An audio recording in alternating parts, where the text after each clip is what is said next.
Good day to everyone. I am Alexis and welcome again to day 124 of 365 Daily Devotion with Bible Character Edition. And today is April 3, 2026 and yung devotion natin ngayon throughout this week, we will talk about Jesus Christ, his final week.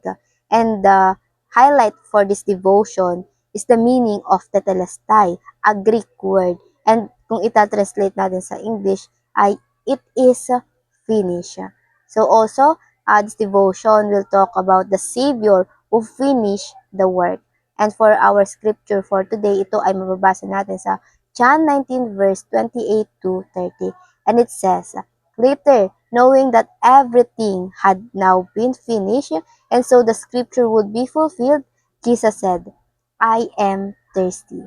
And a jar of wine vinegar was there, so they soaked a sponge in it, put the sponge on the stalk of the hyssop plant, and lifted it to Jesus' lips. When he had received the drink, Jesus said, it is finished, o tetelestai. With that, he bowed his head and gave up his spirit. Now, yung noong si Kristo ay ipinako sa krus, it looked like a defeat, but it was actually the greatest victory. Jesus was nailed to the cross and suffered greatly, but before he died, he said, it is finished. Yung kalooban ng Diyos, yung plano ng Diyos ay matagumpay niyang nagawa. This did not mean his life was finished, but his work of salvation was finished. So, para naman sa ating mga katuruan. At sa ating katuruan, tatalakayin natin ano ba yung meaning ng sinabi ni Jesus na tetelestai. So, point number 1, tetelestai means our sin are paid in full. Yung pagkakapako ni Kristo sa krus, yung pagkamatay niya sa krus, ayun ay patunay na ang ating mga utang, mga pagkakasala ay tuluyan ng nabayaran in full, not half, not partially, but in full. Lahat tayo mananampalataya man o hindi ay baon sa pagkakasala. Sabi nga sa Romans 6 verse 23, it says, for the wages of sin is death. Sa kabayaran ng ating mga pagkakasala ay kamatayan. And so, all of us sinner are subject to death. May tatlong klase ng death. Ito yung spiritual death, ito yung pagkakahiwalay natin sa Diyos Ama. Physical death, ito yung pagkakahiwalay natin sa ating physical na body. And eternal death, ito yung walang hanggang pagkamatay. That's the only path for us, yung eternal death, kung hindi ito ginawa ni Jesus Christ, kung hindi nagsakripisyo si Jesus Christ. We live to die eternally. But the Father and the Son love us so much. He loved us unconditionally. He demonstrates His unfailing love.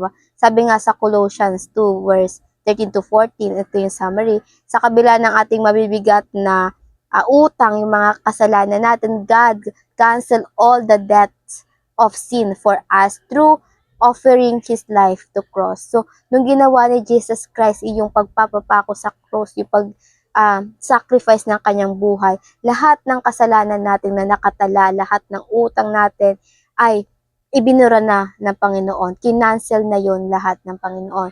Kaya si Jesus, hindi lang siya naparito para tuparin yung prophecy na sinasabi sa Old Testament, but in deep reason to save us all in our debt, na kahit buhay natin, kahit tayo mismo, hindi yun kayang pagbayaran. Only Jesus Christ.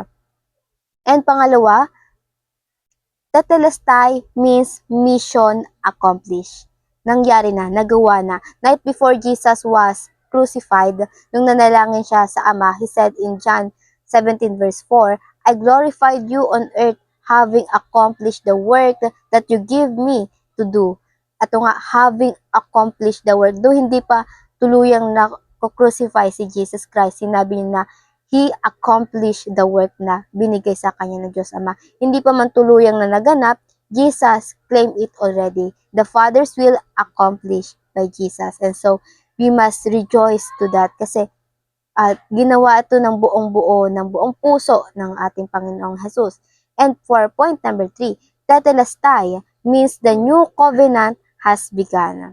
What said in Old Testament were finished, yung mga prophecy natapos na. The new has begun, yung bagong covenant ng Diyos Ama at sa mga tao ay nagkaroon na ng panibago.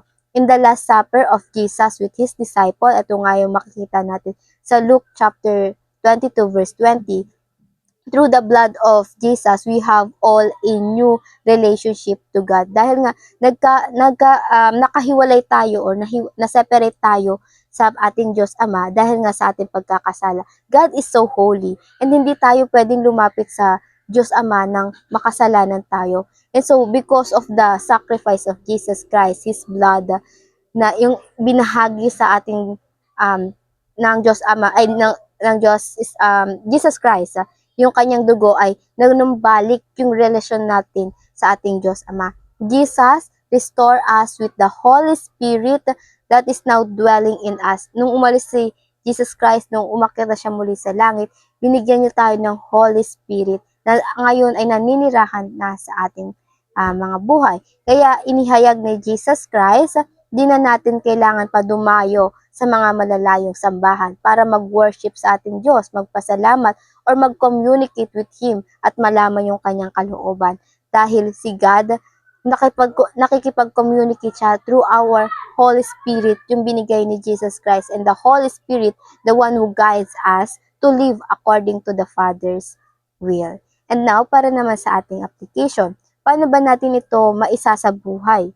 Paano ba natin magandang mapagnilayan yung mga salita, yung mga iniwan ni Jesus Christ para sa atin? Number 1, remember that Jesus paid for our sin in full. Buong-buo, hindi niya pinili lang, kundi lahat ng tao pinagbayaran niya yung kasalanan. Wala pa man tayo sa panahon na sinakripisyo ni Jesus Christ yung kanyang buhay. Jesus paid sin in full, including the past, the present, and the future. Walang tinira doon ang Diyos. Pinagbayaran na niya ng buo.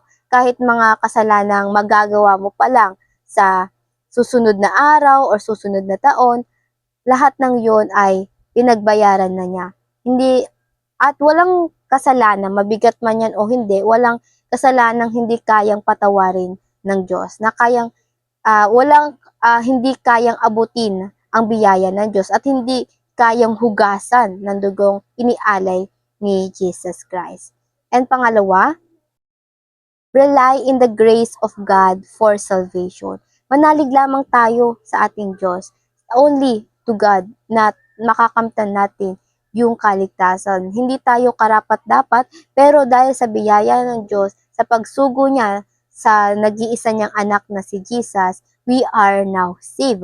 We have the salvation and even for our transformation. Sa kaligtasang ibinigay ni Jesus Christ, kung mananalig tayo doon, it will transform us, hindi lang yung panloob na ating panlabas o panloob na ating sarili natin. And for number 3, respond to Christ through faithful services or service. Yes, we are saved through His grace at wala tayong kayang gawin para alisin pa yun sa atin, yung salvation na libreng ibinigay sa atin.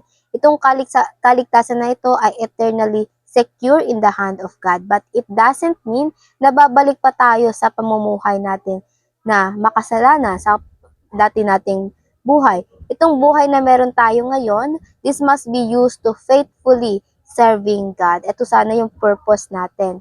Sana maging ganito ang bawat respond natin. Faithful service. Dahil ito lang naman yung hinihingi sa atin ng Diyos. At ayun lang po for our devotion. And for our reflection naman, why it is important to understand that Jesus finished the work of salvation and we cannot add to it.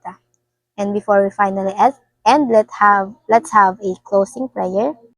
Let's pray, everyone. Our Father in heaven, we thank you and we glorify you for today's devotion. Panginoon, ay muli ay tinulungan nyo kaming maunawaan ang inyong mga salita, lalo na ang mga salitang binitawan ni Jesus Christ, Lord God. Lord, thank you for the sacrifice of Jesus Christ na siyang tumubos sa amin sa mga pagkakasala namin, Panginoon. Bagamat hindi kami karapat-dapat, Panginoon, pero pinili niyo pa rin kami. Maraming salamat, Panginoon, muli sa mga biyayang pinagkaloob mo. Panginoon, at sana tulungan mo kami nga mas maunawaan pa ng malalim ang inyong kalooban, Lord God. Lord, ikaw na po nawa ang siyang manguna sa aming mga daraanan, magliwanag ka at takilain ng bawat tao sa aming buhay. Muli, Panginoon, kami lubos nagpapasalamat sa inyong walang labis na pagmamahal sa amin, Lord God. Thank you. Walang maling na pagmamahal, Lord God, sa amin. Thank you again, Jesus. Thank you again, Lord God and Holy Spirit. In Jesus' name we prayed. Amen and amen and amen. At ayun lang po, I hope marami tayong natutunan at matututunan pa. At sana ay marami tayong ma-disciple pa in the future. And have a nice day again. And see you again for tomorrow's devotion.